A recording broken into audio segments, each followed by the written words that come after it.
बाप बेटे स्कूटर पर कहीं जा रहे होते हैं, तभी उस बाप की नजर रोड के साइड पर किन्हीं लड़कों पर पड़ती है जो कि कीचड़ में कुछ ढूंढ रहे होते हैं। तो वे अपना स्कूटर वहीं पर रोक देते हैं और जाकर पूछते हैं कि बेटे क्या ढूंढ रहे हो यहाँ पर। तो उनमें से एक लड़का बोलता है, दिखाई नहीं से रहा कि यहाँ सामने पर सोने का फल है, हम उस पाने की कोशिश कर रहे हैं। बात सुनते ही पिता का ध्यान जाता है उस सोने के फल की तरफ जो चमक रहा होता है।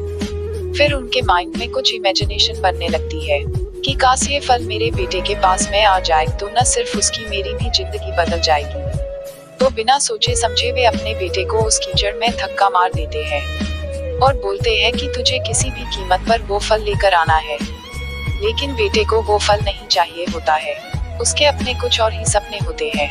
अपने पिता को बहुत कोशिश करता समझाने की कि मेरी खुशी इस फल में नहीं है, मेरी खुशी कहीं और है, मेरे सपने कुछ और हैं, लेकिन उसके पिता उसकी नहीं सुनते। वो उसको धक्का मारते हैं उस कीचड़ में और बोलते हैं कि मैं तुमसे पूछ नहीं रहा, बता रहा हूँ, तुझे वो फल लेकर आना है। तो बेटा भी अपने बाप के सपने को सच करने के लिए अपनी पूरी जान लगा देता है और पूरी कोशिश करता है कि किसी तरह से वो फल उसके हाथ में आ जाए। लेकिन जैसे जैसे वो हाथ पैर मारता है उस फल को पकड़ने के लिए, वो और नीचे धंसने लग जाता है। फिर जाकर उसको समझ आता है ये कीचड़ नहीं है, ये दलदल है।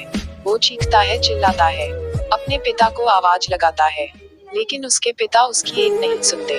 बोलते हैं बहाने मत बना, और लोग भी कर रहे तू क्यों नहीं कर सकता।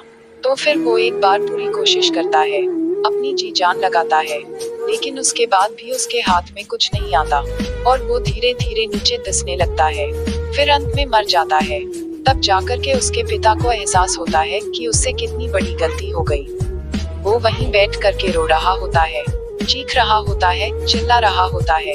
तभी वहाँ पर एक साधु आता है और वो उस आदमी से पूछता है कि तुम क्यों रो रहे हो।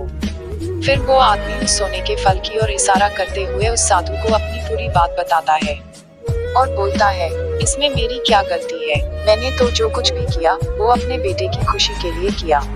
तो वो साधु उस फल को ध्यान से देखता है और आदमी को कहता है, जिस सोने के फल की वजह से तुमने अपने बेटे को गवा दिया, कम से कम एक बार ध्यान से उस तरफ देखा तो होता कि वहाँ पर कोई फल है भी या नहीं। ये सुनकर उस आदमी को गुस्सा आया और कहता है कि सामने तो दिख रहा फल आपको नहीं दिख रहा क्या। तब वो साधु उस कीचड़ के ऊपर एक पेड़ होता है जिसकी तरफ इशारा करते हुए कहते हैं कि वो जिसे तुम देख रहे हो वो उस फल की परछाई है, असली फल वहाँ पर उस पेड़ के ऊपर है।